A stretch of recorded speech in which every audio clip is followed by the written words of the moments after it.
ವಿಶ್ವವಿದ್ಯಾನಿಲಯ ಅಧ್ಯಾಪಕರ ಸಂಘದ ನೂತನ ಕಚೇರಿಯ ಉದ್ಘಾಟನೆ. ಬಾಳಲ್ಲಿ ಬೆಳಕ ತಂದೋನೇ ಮೂಡಲಗಿರಿಯೋನೇ ಮುದ್ದಾದ ಮನೆಯೋನೇ ಬಾಳಲ್ಲಿ ಬೆಳಕ ತಂದೋನೇ ಬೆಳಕ ತಂದೋನೇ ಶರಣು ಶರಣಯ್ಯ ನಿನ್ನ ಪಾದಕ ಶರಣಯ್ಯ ಮರೆದೇವ ಮರೆಯ ಮಾರಯ್ಯ ಮರೆದೇವ ಮರೆಯ ಮಾರಯ್ಯ. Professor N.K. Loknath sir, Chief Guest Professor M. Krishnegowda sir, Key Speaker Professor M. Krishnegowda sir, EC members and members of MOTA and all other faculties, as well as the friends from media who are here to cover this event on this occasion.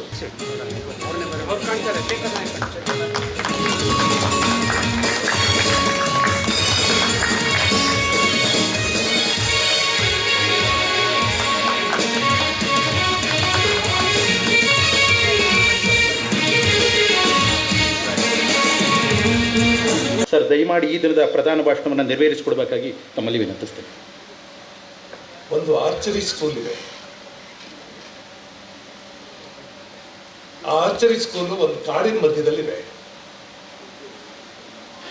ಯಾರಾದರೂ ಹೋಗೋರು ಅವರ ವಾಹನಗಳನ್ನ ಸುಮಾರು 10 mile ದೂರದಲ್ಲಿ ನಿಲ್ಲಿಸಿ ಕಾಡಿನ ಮಧ್ಯೆ ಆ ಕಿರುದಾರಿಗಳಲ್ಲಿ ನಡ್ಕೊಂಡು ಹೋಗ್ಬೇಕು. ಸಣ್ಣ ಸಣ್ಣ ದಾರಿಗಳ ಮಧ್ಯೆ ನಡ್ಕೊಂಡು ಹೋಗ್ಬೇಕು. ಯಾರೋ ಒಬ್ಬ ಅಪ್ಪ ತನ್ನ ಮಗನನ್ನ ಅಡ್ಮಿಷನ್ ಮಾಡಿಸೋದಕ್ಕೆ ಆರ್ಚರಿ ಸ್ಕೂಲ್ಗೆ ಅಂತ ಅಲ್ಲಿ ಬಂದು ಅವ್ರು ಕಾರ್ ಪಾರ್ಕ್ ಮಾಡಿದ್ರು.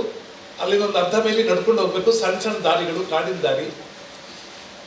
ಅಲ್ಲಿ ನಡ್ಕೊಂಡು ಹೋಗ್ತಾ ಇದ್ರು. ನಡ್ಕೊಂಡು ಹೋಗುವಾಗ ಒಂದು ವಿಶೇಷ ಗಮನಿಸಿದ್ರು. ಆ ಕಾಡಿನ ಎಲ್ಲ ಮರಗಳ ಮೇಲೆ ಬಾಣಗಳನ್ನು ಹಾಟ್ಕೊಂಡಿದ್ರು. ಅರ್ಥ ಆಗುತ್ತೆ ಯಾಕೆ ಅಂತ. ಆರ್ಚರಿ ಸ್ಕೂಲ್ ಅದು. ಬಾಣ ಪ್ರಯೋಗ ಮಾಡ್ತಿರ್ತಾರೆ, ಅವೆಲ್ಲ ಮರಗಳ ಮೇಲೆ ನಾಟ್ಕೊಂಡಿರ್ತಾರೆ. ಬಟ್ ಹೇಳಲೇಬೇಕಾದ ವಿಶೇಷ ಏನು ಅಂದ್ರೆ, ಆ ಎಲ್ಲ ಬಾಣಗಳು ಗುರಿಯ ಮಧ್ಯಕ್ಕೆ ಸರಿಯಾಗಿ ನಾಟ್ಕೊಂಡಿವೆ. ಟಾರ್ಗೆಟ್ ಅಂತ ಒಂದು ರೌಂಡ್ ಮಾರ್ಕ್ ಹಾಕ್ತಾರಲ್ಲ, ಅದರ ಮಧ್ಯ ಎಕ್ಸಾಕ್ಟ್ಲಿ ಇನ್ ದಿ ಸೆಂಟರ್ ನಾಟ್ಕೊಂಡಿವೆ. ಅಪ್ಪನಿಗೆ ಇದು ಆಶ್ಚರ್ಯ ಆಯ್ತು. ಅದೇ ಯಾರೊಬ್ರು ಗುರಿ ತಪ್ಪೋದಿಲ್ವಾ? ಎಲ್ಲರೂ ಸರಿಯಾಗೇ ಬಾಣ ಪ್ರಯೋಗ ಮಾಡ್ತಾರ. ಕಾಲೇಜಿಗೆ ಸೇರ್ಕೊಂಡವರೆಲ್ಲ 100% ತಗೊಂಡಂಗಿದೆ. ಹಂಗೆಲ್ಲ ಆಗೋದಿಲ್ಲ. ಇದು ಹೇಗೆ ಅಂತ ಅನ್ಕೊಂಡ. ಆಮೇಲೆ ಹೋದ್ರು, ಪ್ರಿನ್ಸಿಪಲ್ ಭೇಟಿ ಮಾಡಿದ್ರು, ಮಗನ ಅಡ್ಮಿಷನ್ ಮಾಡಿದ್ರು. ಅಡ್ಮಿಷನ್ ಆದ್ಮೇಲೆ ಅಪ್ಪ ಪ್ರಿನ್ಸಿಪಲ್ ಹೇಳ್ದ, ಸರ್ ನಾನು ಬರ್ತಾ ನೋಡಿದೆ, ಬಹಳ ಸಂತೋಷ ಆಯ್ತು. ಎಂಥ ಒಳ್ಳೆ ಕಾಲೇಜ್ ಮಾಡಿದ್ದೀರಿ ಸರ್. ಮರದ ಮೇಲೆಲ್ಲ ಬಾಣಗಳು ನಾಟಿವೆ, ಎಲ್ಲವೂ ಗುರಿಯ ಮಧ್ಯಕ್ಕೆ ಸರಿಯಾಗಿ ನಾಟ್ಕೊಂಡಿವೆ. ಅದೇನು ಒಬ್ರು ಆಚೀಚೆ ಬಾಣ ಹೊಡೆಯೋದಿಲ್ವಾ? ಅದೆಷ್ಟು ಜನ ಕಲಿಸಿದ್ದೀರಾ ಸರ್ ನೀವು? ಇಲ್ಲಿ ಅವಕಾಶ ಕಲ್ಪಿಸುವ ಅಧಿಕಾರಿ ಎಂದ ಅರ್ಥ. ನಮ್ಮಲ್ಲಿ ವೈಸ್ ಚಾನ್ಸಲರ್ ಪದಕ್ಕೆ ಸಂವಾದಿಯಾಗಿ ಉಪಕುಲಪತಿ ಎಂಬ ಪದನಾಮವನ್ನು ತಪ್ಪಾಗಿ ಉಪಯೋಗಿಸಲ್ಪಡ್ತಿತ್ತು. ಆದರೆ 1976ರ ವಿಶ್ವವಿದ್ಯಾಲಯದ ಕಾಯ್ದೆಗೆ 1986ರಲ್ಲಿ ತಿದ್ದುಪಡಿಯನ್ನು ತಂದು ಉಪಕುಲಪತಿ ಬದಲು ಕುಲಪತಿ ಎಂಬ ಪದನಾಮವನ್ನು ಸರಿಯಾಗಿ ಬಳಸೋಕೆ ನಾವು ಪ್ರಾರಂಭ ಮಾಡಿದ್ವು. ಈಗ ನಮ್ಮೊಂದಿಗೆ ಪ್ರತಿಷ್ಠಿತ ಮೈಸೂರು ವಿಶ್ವವಿದ್ಯಾಲಯದ 26ನೇ ಕುಲಪತಿಗಳಾದ ಪ್ರೊಫೆಸರ್ N.K. ಲೋಕನಾಥ್ ಅವರು ನಮ್ಮೊಂದಿಗಿದ್ದಾರೆ. ಸನ್ಮಾನ್ಯ ಕುಲಪತಿಗಳೀಗ ಉದ್ಘಾಟನಾ ಭಾಷಣ. ಕೃಷ್ಣೇಗೌಡರು ಬಾರಿ ವಿವರವಾಗಿ ಹೇಳಿದ್ದಾರೆ.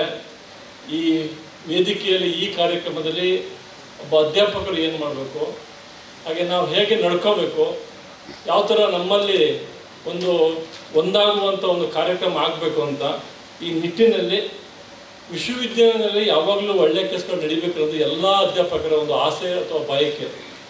ಅದೇ ಥರನೇ ಮೈಸೂರು ವಿಶ್ವವಿದ್ಯಾಲಯದ ಜೊತೆಯಲ್ಲಿ ಈ ಮೈಸೂರು ವಿಶ್ವವಿದ್ಯಾಲಯದ ಅಧ್ಯಾಪಕರ ಸಂಘ ಸಹ ಉತ್ತಮವಾಗಿ ಕೆಲಸ ನಡ್ಕೊಂಡು ಬರ್ತಾ ಇತ್ತು. ಮಧ್ಯದಲ್ಲಿ ಅದು ಸ್ಥಗಿತಗೊಂಡಿತ್ತು. ಈಗ ಮತ್ತೆ ಅದನ್ನು ಪುನರ್ಜೀವಗೊಳಿಸಿ ಮತ್ತೆ ಹೊಸದಾದ ಒಂದು ಸದಸ್ಯಗಳೆಲ್ಲ ಸೇರಿ ಅದಕ್ಕೆ ಮತ್ತೆ ಜೀವ ಕೊಡ್ತಾ ಇರೋದು ನನಗಂತೂ ಭಾರಿ ತುಂಬ ಸಂತೋಷದ ವಿಚಾರ. ಹಾಗಾಗಿ ನಮ್ಮ ವಿಶ್ವವಿದ್ಯಾಲಯ ಪರವಾಗಿ, ವೈಯಕ್ತಿಕವಾಗಿ ಹಾಗೂ ವಿಶ್ವದ ಪರವಾಗಿ ನಾವು ವಿಶ್ವವಿದ್ಯಾಲಯ ಕಡೆಯಿಂದ ಎಲ್ಲ ಥರದ ಸಹಕಾರವನ್ನು ಈ ಸಂಘಕ್ಕೆ ಕೊಡ್ತೇನೆ ಅಂತ ಹೇಳಲಿಕ್ಕೆ ಇಷ್ಟಪಡ್ತೀನಿ.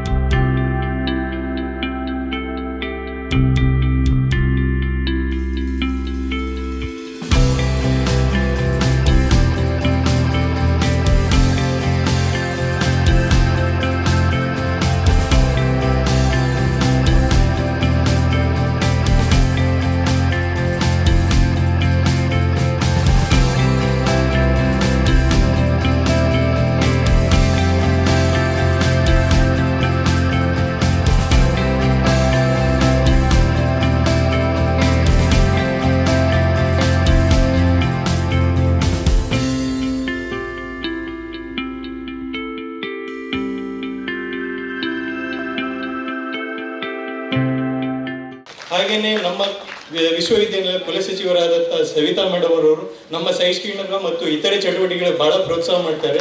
ಅವರಿಗೂ ತಮ್ಮೆಲ್ಲರ ಪರವಾಗಿ ಹಾಗೂ ವೈಯಕ್ತಿಕವಾಗಿ ಧನ್ಯವಾದಗಳು. ನಮ್ಮ ಪರೀಕ್ಷಾ ಕುಲಸಚಿವರಾದ ನಾಗರಾಜ್ ಸರ್ ನಮ್ಮ ಜೊತೆಯಲ್ಲಿದ್ದು ನಮ್ಮನ್ನು ಸಹಕರಿಸಿದ್ದಾರೆ. ಅವರಿಗೂ ತುಂಬು ಹೃದಯದ ಧನ್ಯವಾದಗಳು. ಹಾಗೆಯೇ ನಮ್ಮ ವಿಶ್ವವಿದ್ಯಾನಿಲಯ ಹಣಕಾಸು ಅಧಿಕಾರಿಯಾದಂಥ ರೇಖಾ ಮೇಡಮ್ ಅವರು ಈ ಕಾರ್ಯಕ್ರಮಕ್ಕೆ ಕಾರಣಭೂತರಾಗಿದ್ದಾರೆ. ಇಲ್ಲಿ ಉಪಸ್ಥಿತರಿದ್ದು ಸಕ್ಸಸ್ ಆಗಲು ಕಾರಣಭೂತರಾಗಿ ಅವರಿಗೂ ತುಂಬು ಹೃದಯದ ಧನ್ಯವಾದಗಳು. ಹಾಗೆಯೇ ನಮ್ಮ ಈ ಕಾರ್ಯಕ್ರಮಕ್ಕೆ ಕೇಂದ್ರ ಬಿಂದುವಾಗಿ ಬಂದಂಥ ಎಲ್ಲ ಸನ್ಮಾನಿತ ಟೀಚರ್ಸ್ಗಳಿಗೆ ನಮ್ಮ ಸಂಘದ ಪರವಾಗಿ ಹಾಗೂ ವಿಶ್ವವಿದ್ಯಾನಿಲಯದ ಪರವಾಗಿ ವೈಯಕ್ತಿಕವಾಗಿ ಎಲ್ಲರಿಗೂ ತುಂಬು ಹೃದಯದ ಧನ್ಯವಾದಗಳು.